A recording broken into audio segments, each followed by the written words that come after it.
बड़ी खबर, चीन पर राहुल गांधी को रक्षा मंत्रालय ने जवाब दिया है। एलएसी पर झूठ फैलाया जा रहा है, यह कहा है रक्षा मंत्रालय ने।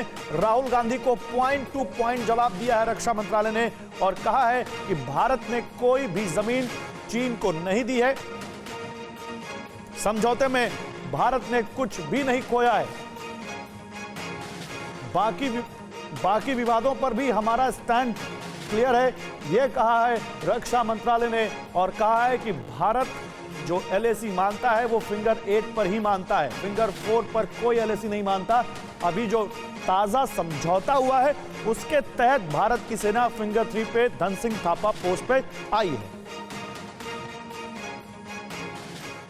तो आइए आपको वॉल पर ग्राफिक्स के जरिए और अच्छे से समझाते हैं कि कैसे राहुल गांधी ने जो सवाल उठाए उनका रक्षा मंत्रालय ने क्या जवाब दिया है। समझिए, देखिए, एलएसी शांत लेकिन सियासत बड़ी अशांत हो चुकी है। कल से जब से सुबह 9 बजे राहुल गांधी ने एक प्रेस कॉन्फ्रेंस की, राहुल गांधी क्या कह रहे हैं? चीन के सामने प्रधानमंत्री नरेंद्र मोदी ने मत्था टेक दिया, बहुत बड़ा आरोप लगाया और कई बार वो शब्दों की मर्यादा तक लांघ गए।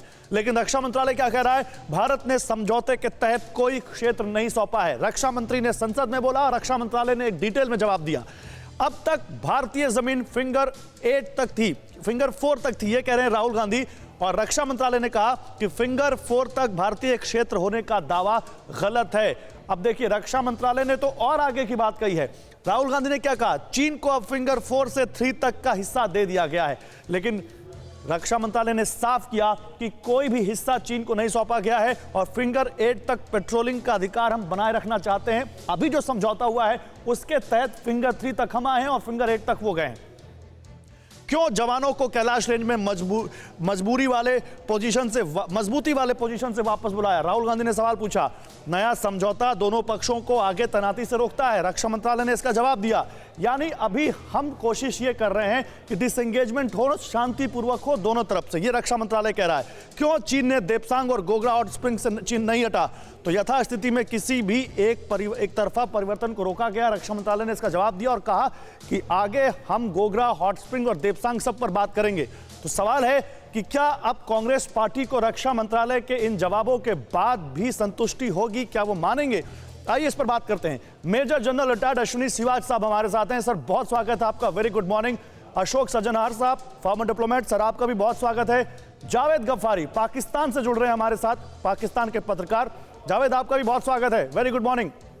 कासवर अब्बास हमारे संवाददाता पाकिस्तान से, मनीष दिल्ली से, रोहित शर्मा वॉशिंगटन से हमें ज्वाइन कर रहे हैं। आप लोगों का भी बहुत स्वागत है, very good morning all of you. और सबसे पहले मनीष, आपसे शुरू करते हैं। रक्षा मंत्रालय ने राहुल गांधी को जो जवाब दिया, क्या कांग्रेस पार्टी संतुष्ट होती दिख रही है इससे?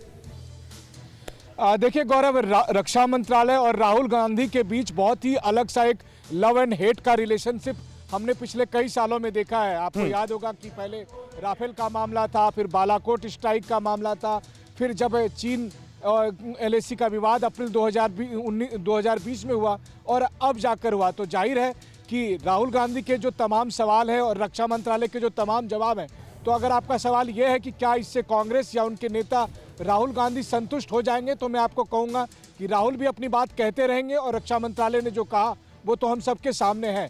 एक बात जरूर है इस पूरे प्रकरण में, जिसको लेकर हम आप भी कह सकते हैं कि जहां तक मसला राहुल गांधी के सवाल पर देपसांग, गोगरा या हॉट स्प्रिंग जैसे इलाके का है, तो रक्षा मंत्री ने दोनों सदनों में ये बात बार बार कही कि बहुत सारे ऐसे आउटस्टैंडिंग इश्यूज हैं अभी एलएसी पर, जो आगे की बातचीत में तय होगा। यानी 10वें राउंड के कमांडर लेवल की बातचीत। सरकार ने ये नहीं कहा कि देपसांग पे बात नहीं होगी, हॉट स्प्रिंग पे बात नहीं होगी या दूसरे मुद्दों पर बात नहीं होगी। अभी हम पैगोनसो लेक पे बात कर रहे हैं, ये उन्होंने कहा और उस पर डिसएंगेजमेंट प्रोसेस हो रहा है। न्यूज़ टॉप 9 रोज सुबह 7 बजे और शाम 7 बजे सिर्फ TV9 भारतवर्ष पर।